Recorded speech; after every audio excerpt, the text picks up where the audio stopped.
It's actually biologically normal for our newborn babies to wake often. And oftentimes, sleep training is focusing on training the baby when it really needs to be more about training the new mother. And I'm ready to share more about that. Hi, this is Tara from Postpartum Nurturing. Thanks for joining me today.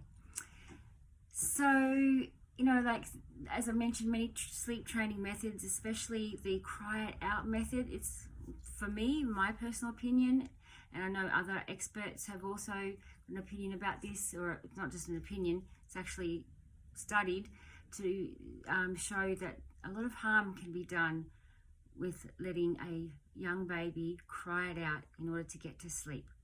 Babies wake often because they are needing the sustenance, the nutrients from breast milk or being bottle fed in order to grow and develop. And their tummies are so small, they're only really getting a teaspoon to a tablespoon, like it increases as each week goes by initially. And so it's being digested really easily. And so therefore every few hours they're hungry. For some babies it's 1 hour, for some it's 2, 3, 4 and so on. They're all different. But we need to learn as a new mum how to get our own sleep in between these waking moments. So I'm here to share with you these tips today. So I'm just going to keep on track with my notes here. So first of all, look at how many hours of sleep that you normally like to have, or feel like that you need to thrive pre-baby.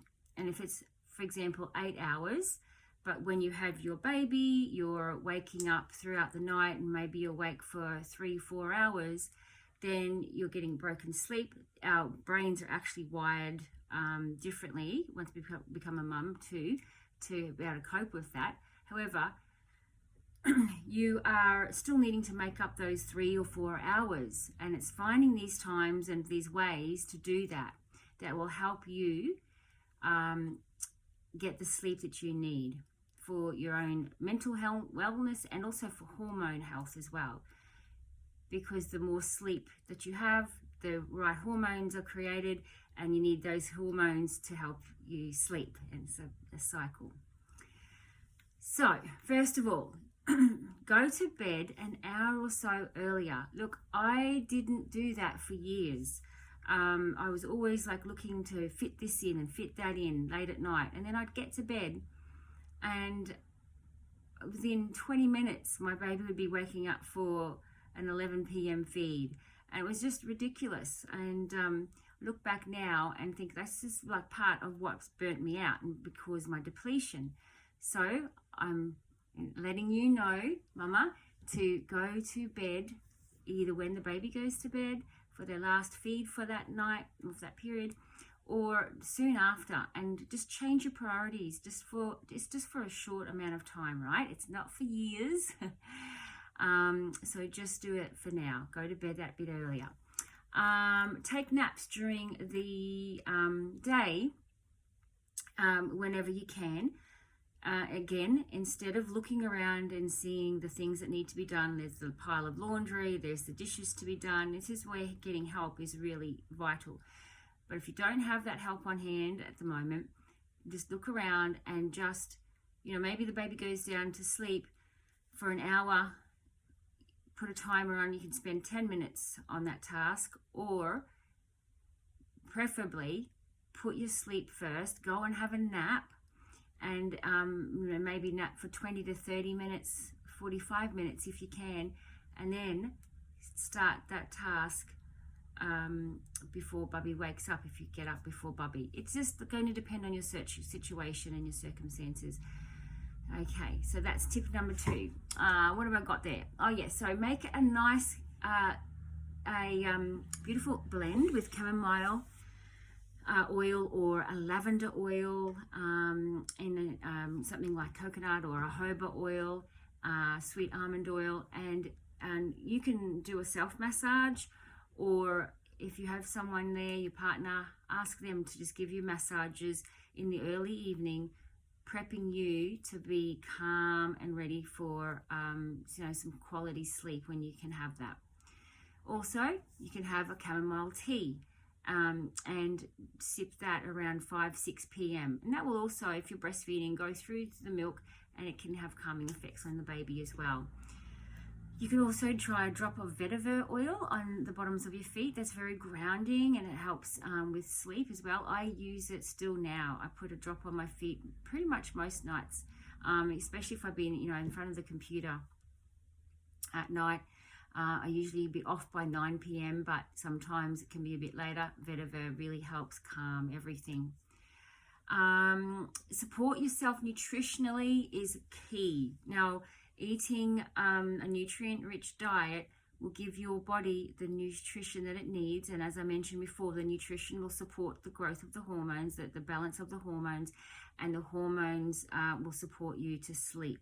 So you need the right hormones in order to do that, and then sleep helps create those hormones as well. So you need to have that balance. So eat nutritionally rich foods. Lots of fats and proteins, and ask your partner too to be awake when they're awake, or if they wake up early. Maybe if you have, for example, a 4 a.m. feed and Bubby needs a nappy change, and maybe sometimes they're awake and want to play at that time.